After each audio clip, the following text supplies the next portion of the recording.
क्या आप जानते हो कि अगर आपकी मैनिफेस्टेशन कंप्लीट नहीं हो रही तो इसका इकलौता रीज़न आप खुद हो। ये टोटली आपके हाथ में है कि आप कुछ मैनिफेस्ट करना चाहते हो तो आप उसे कर सकते हो या नहीं कर सकते, जिसे हम सेल्फ कॉन्सेप्ट भी कहते हैं अपने हिसाब से। लेकिन यहाँ पे सेल्फ कॉन्सेप्ट से भी ज़्यादा एक चीज़ इंपॉर्टेंट है और वही इस चीज़ का सीक्रेट है। यानी आप समझ लो मैनिफेस्टेशन का इकलौता सीक्रेट यही है जो मोस्टली लोग मैनिफेस्टेशन में मिस कर देते हैं, जिसकी वजह से उनकी मैनिफेस्टेशंस हमेशा फेल होती है। तो अगर आप चाहते हो कि आपके डिजायर्स भी इस तरीके से मैनिफेस्ट हो तो आपको बस एक चीज करनी होगी, और वो एक चीज तो आप सभी जानते हो क्या है, अलाइनमेंट है। लेकिन इस जगह पे अलाइनमेंट की बात नहीं हो रही है। अलाइनमेंट से पहले भी एक चीज आती है जिसकी वजह से आप अलाइनमेंट में जाते हो, यानी इसके बिना आप अलाइन नहीं हो सकते। तो ये चीज क्या है? ये चीज है आपकी कंसिस्टेंसी, या फिर आप इसे समझो कि पहले आपकी कमिटमेंट, बाद में आपकी कंसिस्टेंसी।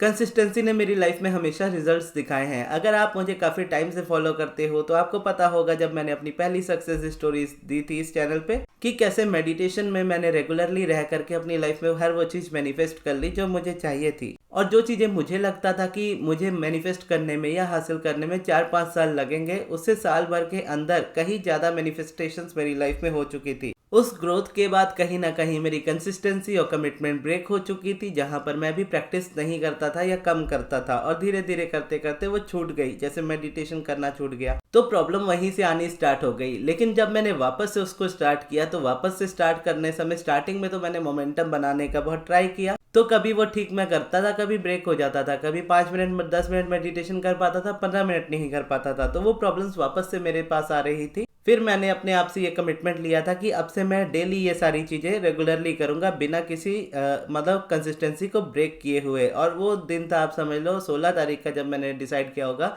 दिसंबर में कि मुझे अब से ये चीज़ करनी है।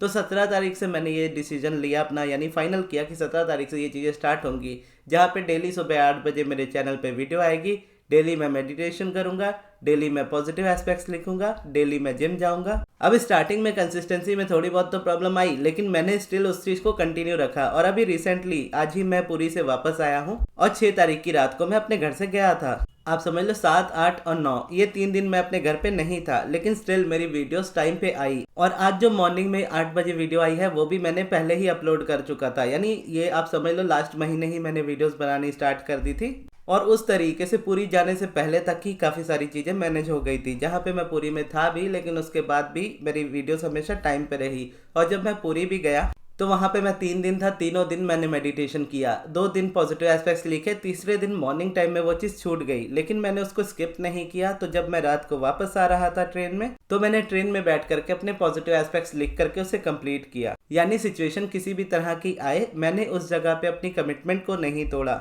और गोल्स मैंने ऐसे बनाए हैं अपनी लाइफ में जो चीज़ें मैं कंसिस्टेंसी के साथ अपनी लाइफ में मेंटेन कर सकूं। जैसे आजकल मैं वर्कआउट करता हूं, जिम जाता हूं, तो जिम भी एक्चुअल में देखा जाए तो मेरा मिस नहीं हुआ है, क्योंकि एक तरीके से अगर मैं देखूं तो मैं हफ्ते में मैं 3 दिन कार्डियो करता हूं और बाकी 3 दिन जो होते हैं वो मैं रेजिस्टेंस ट्रेनिंग करता हूं। यानी एक तरफ आप समझ लो कि मेरी प्रैक्टिस ऐसे है जहां पे मैं रेजिस्टेंस रिलीज करता हूं ड्यू टू मेडिटेशन, और दूसरी तरफ रेजिस्टेंस ऐड करता हूं लेकिन ट्रेनिंग में, जिसे आप समझ लो कह सकते हैं कि वेट्स उठाना। तो मंदिर में इस बार बहुत ज़्यादा भीड़ थी, तो 4 से 5 घंटे तो हमें मंदिर में ही लगे, और उस समय गर्मी भी थी और लेग्स पूरी तरह से बर्न होने लगे थे। तो इस तरीके तक की आप समझ लो कि कार्डियो हो गई थी मंदिर में ही। और जैसा वर्कआउट प्लान तो चलो हो गया, और उसके बाद डाइट को मेंटेन करना। अब वहाँ जाकर के ये भी चैलेंज था कि हाँ कैसे मेंटेन करूँगा, क्योंकि पूरी आया हूँ तो खाऊंगा ही, फूड तो एंजॉय करना ही है। लेकिन अब मंदिर में ही जब 4-5 घंटे लग गए तो ना ब्रेकफास्ट किया था ना लंच किया था। दर्शन करने के बाद जब हम वापस आए तो उसी समय हमने महाप्रसाद भी ग्रहण किया।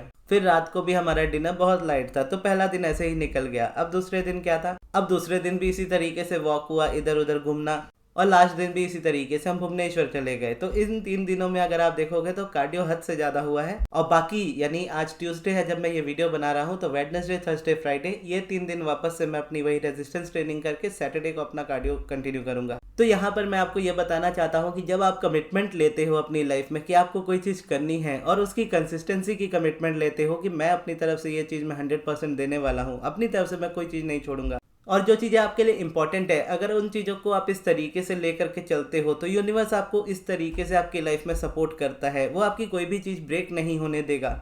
और ये कंसिस्टेंसी मुझे पता था कि मुझे चाहिए, क्योंकि इससे पहले जब ये कंसिस्टेंसी ब्रेक हुई थी तो मेरी लाइफ में उसके नेगेटिव चेंजेस बहुत ज़्यादा देखने को मिले थे। अब यहाँ पर एक तरीके से ऐसा देखो कि एक शर्त के तौर पे होती है या एक कंडीशन है जो यूनिवर्स ने आपको कही है कि आप ये चीज़ करो, मैं आपको आपकी लाइफ में सारी चीज़ें दूंगा। और वो चीज़ आपकी कंसिस्टेंसी के हिसाब से या मेरी कंसिस्टेंसी के हिसाब से क्या है, मेडिटेशन करना, पॉजिटिव एस्पेक्ट्स लिखना। तो शर्त ऐसी है कि मानो यूनिवर्स आपसे कहता है कि तुम सिर्फ अपनी लाइफ में मेडिटेशन करो और साथ में पॉजिटिव एस्पेक्ट्स लिखो, जिसमें से तुम्हें सिर्फ 15 से यानी 15 मिनट आपका मेडिटेशन का हो गया, 10-12 मिनट आपके यहाँ पे हो गए पॉजिटिव एस्पेक्ट्स लिखने के। तो आधे घंटे या 20-25 मिनट के अराउंड का टाइम, चलो आधा घंटा ही अगर हम इसको मान लें, तो अगर यूनिवर्स मुझे ये कमिटमेंट देता है कि तुम्हें डेली की यानी तुम्हें डेली की आधे घंटे अपनी लाइफ में से निकालने हैं और उसमें तुम्हें ये चीज़ करनी है, और ये तक अगर तुम डेली बेसिस पे करते रहोगे तो मैं तुम्हें तुम्हारी लाइफ में हर वो चीज़ दे दूंगा जो तुम्हें चाहिए।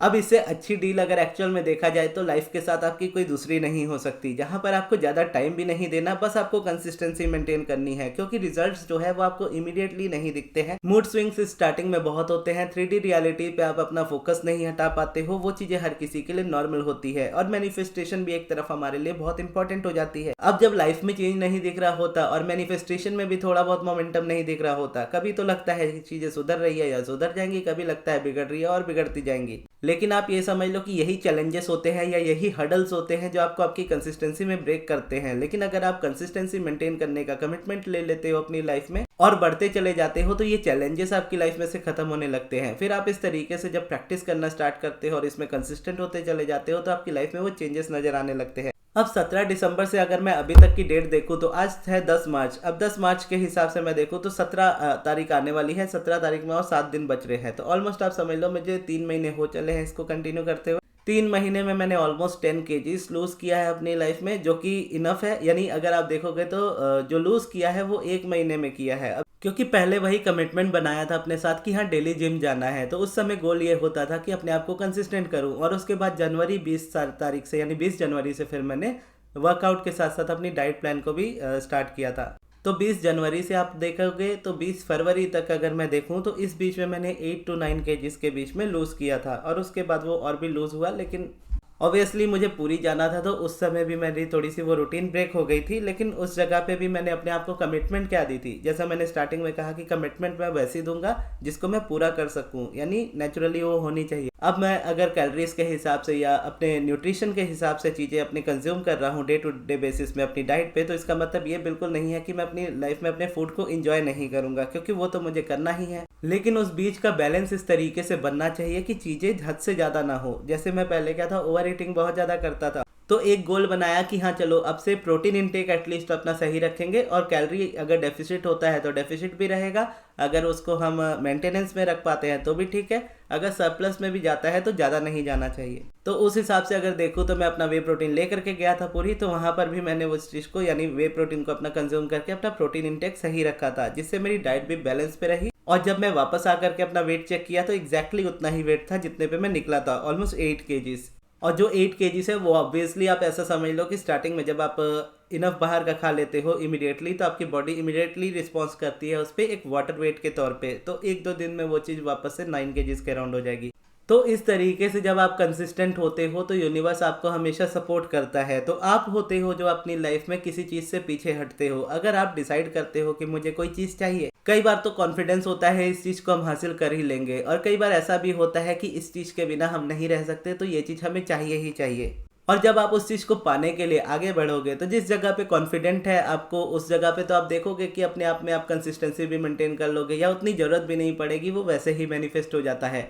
लेकिन दूसरी साइड जहाँ पे बिलीफ भी नहीं है, तो ऐसे में जब आप स्टार्ट करते हो तो क्या होता है, चैलेंजेस स्टार्टिंग के बहुत ज़्यादा परेशान कर देते हैं। जैसे मेडिटेशन स्टार्ट करोगे, नेगेटिविटी बढ़नी स्टार्ट हो जाएगी। एसपी के लिए पॉजिटिव एस्पेक्ट्स लिखोगे, एसपी से झगड़ा हो जाएगा। मनी के लिए अफर्मेशंस या सब्लिमिनल करना स्टार्ट करोगे तो देखोगे मनी और ज़्यादा स्पेंड होने लगेगा। तो स्टार्टिंग में क्या है, ये चीज़ें आपको इरिटेट कर देंगी, तो इसके इरिटेशन से क्या होता है, प्रैक्टिस हम उस चीज़ की छोड़ देते हैं। तो यही होता है पीछे हटना। कंसिस्टेंसी क्या होती है कि आपको ये समझना है कि अच्छा यूनिवर्स मुझे इस तरीके से इस चीज़ में शो कर रहा है, या इस तरीके से मेरी रेजिस्टेंस मुझे रोकने की कोशिश कर रही है कि तुम इस जगह पे जाओगे तो मैं तुम्हें ऐसे और परेशान करूंगा। तो हम माइंडसेट कैसा बनाएंगे कि तुम्हें जितना परेशान करना है कर लो, मैं तो यही करूंगा। तो इस तरीके से जब आप आगे बढ़ोगे तो आपके अराउंड चैलेंजेस चाहे जितने भी हो, आप उन चैलेंजेस के होने के बावजूद भी अपनी प्रैक्टिस को कंटिन्यू रखोगे, और जब आप प्रैक्टिस को कंटिन्यू रखोगे तो रिजल्ट्स आपको उसी तरीके से मिलेंगे।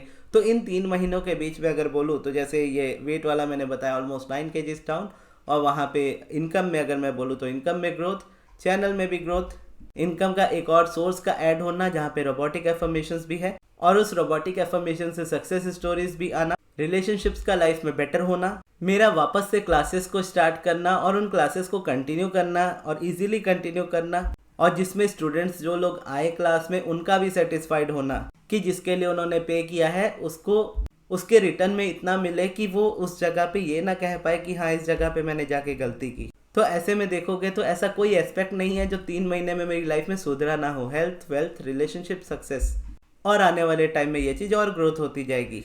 और क्लासेस पिछले मंथ वाली कंप्लीट हो चुकी है, इस मंथ वाली स्टार्ट होने वाली है 12 तारीख से, यानी परसों से आप समझ लो। तो अगर आप क्लासेस में आना चाहते हो तो आप मेरे मैनेजर अमृत को कांटेक्ट कीजिएगा, उनके व्हाट्सएप पे या फिर मेरे इंस्टा डीएम पे, और उसके लिए मैं दोनों कॉन्टैक्ट डिटेल्स आपको कमेंट बॉक्स में दे दूंगा। और अगर आप अपनी लाइफ में कंसिस्टेंसी मेंटेन नहीं कर पाते हो, किसी रीज़न की वजह से आपको प्रॉब्लम होती है कंसिस्टेंट होने में, मेडिटेशन डेली करने में, तो ऐसे टाइम पे आपके लिए क्लासेस बहुत हेल्पफुल होंगी। अगर आप खुद से कंसिस्टेंट रह पाते हो तो अगर आप ना भी आओ क्लासेस में तो चल जाएगा, क्योंकि एट द एंड आपकी कंसिस्टेंसी ही मैटर करती है। तो कंसिस्टेंट नहीं रह पा रहे हो तो आप ज्वाइन कर सकते हो, और डेली बेसिस पे क्वेश्चन आंसर्स भी क्लासेस में होते हैं, तो अगर आपके कोई डाउट्स हो तो वो भी क्लासेस में डेली बेसिस पे क्लियर होते चले जाएंगे। तो अगर आप ज्वाइन करना चाहते हो तो अमृत को आप कॉन्टैक्ट कीजिएगा, और क्लासेस में और क्या क्या होने वाला है ये जानने के लिए इस वीडियो को देखिएगा जो अभी आपके स्क्रीन पे आ रही है। तो ये थी हमारी आज की वीडियो। आपको ये वीडियो कैसी लगी कमेंट्स में जरूर बताइएगा, और इस वीडियो को यहाँ तक देखने के लिए बहुत बहुत धन्यवाद।